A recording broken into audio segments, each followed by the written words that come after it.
किन्नर अखाड़े के महामंडलेश्वर आचार्य लक्ष्मी त्रिपाठी जी को अब एक्सपेल कर दिया गया है। ममता कुलकर्णी जो एक्ट्रेस हैं, उनका जिस तरीके से पट्टाभिषेक किया गया, उनको शामिल किया गया, उसको लेकर के ये कार्यवाही दिखाई देती है। महाराज जी, मैं सर्वप्रथम ये पूछना चाहूँगा, लक्ष्मी नारायण त्रिपाठी को निकालने वाला कौन है?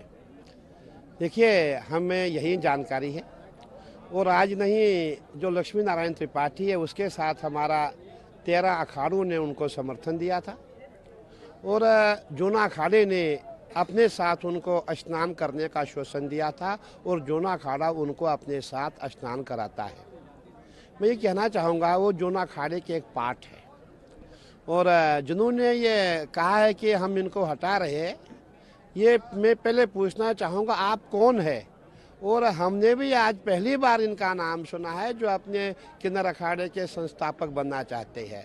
और हम जितने भी अखाड़े हैं, हम लक्ष्मी नारायण त्रिपाठी के साथ हैं, हम उसी को जानते हैं और सच ये भी है, हम उसी को जानते हैं। और जो उसके साथ के जितने भी करीबन जो उनकी काउंसिल है, जो उनके साथ सदस्य है, हम उनको जानते हैं। ये जो आप बता रहे हैं, जो कौन विजय नारायण, जो भी इसका नाम होगा, हमने कभी भी इनका नाम आज तक नहीं सुना। और मैं ये कहना चाहूँगा, हम लक्ष्मी नारायण त्रिपाठी जी के साथ हैं। उन्होंने जितने भी साधु संत बनाए हैं वो सभी सन्यासी है। जहाँ मुंडन की बात हुई है, हमने देखा है जितने भी किन्नर है सब ने मुंडन कराया है, सब ने गले में माला पहनी हुई है और सब सन्यासी है। इनके साथ ऐसा करना मैं समझता उचित नहीं, अत्याचार है। और जो इस समय जिन लोगों ने ये पाप किया है, ये अच्छा कार्य नहीं है, बहुत बुरा काम है। हमें सबको लेकर के चलना है। हमारा प्रयास यही रहेगा, सभी जाति भेदभाव से ऊपर उठना है और हम सन्यासी है। देखिए, हमारी परंपरा है,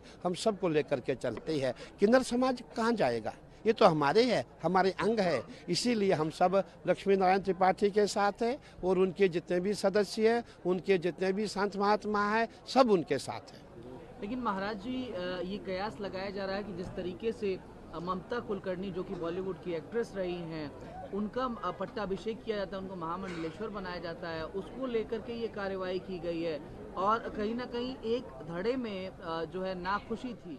नहीं, ममता जी से इनको क्या दिक्कत हुई? मैं समझता हूँ, जो संन्यास होता है, जो वैराग्य होता है, किसी भी आयु में उत्पन्न होता है और ये कोई आवश्यक नहीं है कि वैराग्य हमको ही आएगा, किसी को भी आ सकता है। ममता जी को वैराग्य आ गया, उनको अच्छा लगा, मैं किन्नर समाज में जाऊँगी, उनकी महामंडलेश्वर बनूंगी। वो किन्नर समाज में गई, महामंडलेश्वर बनी, बहुत अच्छी बात है। हो सकता है कल आपने देखा होगा, हमारी परंपरा है कि कहीं ऐसे भी हमारे यहाँ ऋषि मुनि रहे हैं जिनके, मैं कैमरे पे नहीं बोलना चाहूँगा क्योंकि जिनके कर्म अच्छे नहीं थे, वो बड़े बड़े संत हो गए। जिन्होंने चोरी की थी, कहीं भी ऐसे हमारी कथाएं आती है। कहने का तात्पर्य है कि कोई भी आध्यात्मिक में आ सकता है, वो कोई भी जाति का हो, कोई भी पेशे का हो, वैराग्य किसी भी अवस्था में आ सकता है। और हम सब ममता जी के साथ है, लक्ष्मी नारायण त्रिपाठी जी के साथ है। वो बसंत पंचमी पे जूना अखाड़े के साथ स्नान करेंगे। और बाकी देखिए, ये सब जो किया गया है, मैं समझता हूँ एक साजिश के तहत किया गया है और हम जितने भी सन्यासी अखाड़े, पूरा अखाड़ा परिषद उनके साथ है, हम उनका समर्थन करते हैं। लक्ष्मी नारायण त्रिपाठी का हम समर्थन करते हैं। लेकिन अब ये पूरा परिषद भंग कर दिया गया। ये कहा जा रहा है कि नए तरीके से इसका फिर स्थापना की जाएगी, तो इसकी प्रक्रिया क्या होगी? अगर होगी तो क्या आप लोग इसका विरोध करेंगे? मैं ये पूछना चाहूँगा, पहले परिषद भंग करने वाला कौन है? वो तो सामने आए, उसका क्या अधिकार है? उसने कब परिषद बनाई, कौन उसकी नियुक्ति किया, पहले तो सामने आए। और हम देखिए, आपने देखा होगा, हमारे साथ किन्नर समाज इतने मेले से है, हम खाली लक्ष्मी नारायण त्रिपाठी एवं उनके जितने भी संत हैं उन्हीं को हम जानते हैं। जिनका नाम ये आ रहा है, जो अध्यक्ष बने हैं, इनको हमने कभी आज तक इनका नाम हमने सुना ही नहीं। इनका कोई भी हमारे किन्नर समाज से लेना देना नहीं है। हम लक्ष्मी नारायण त्रिपाठी के साथ है और बिल्कुल जो हमारा बसंत पंचमी का स्नान होगा, वो जूना अखाड़े के साथ स्नान करेगी, हम सब अखाड़े उसके साथ है। महाराज जी, जिस तरीके से अमृत स्नान पर मौनी अमावस्या को जो दुखद खबर निकल कर मंत्री योगी आदित्यनाथ स्ट्रिक्ट एक्शन लेते हुए दिखाई दे रहे हैं, उन्होंने कहा है कि अब कोई वीवीआईपी प्रोटोकॉल नहीं रहेगा किसी अमृत स्नान पर। बहुत अच्छी बात है। आपने देखा होगा कि प्रोटोकॉल के कारण भी जितने भी हमारे अधिकारी होते हैं सब उन्हीं के साथ लग जाते हैं, बहुत अच्छी बात है।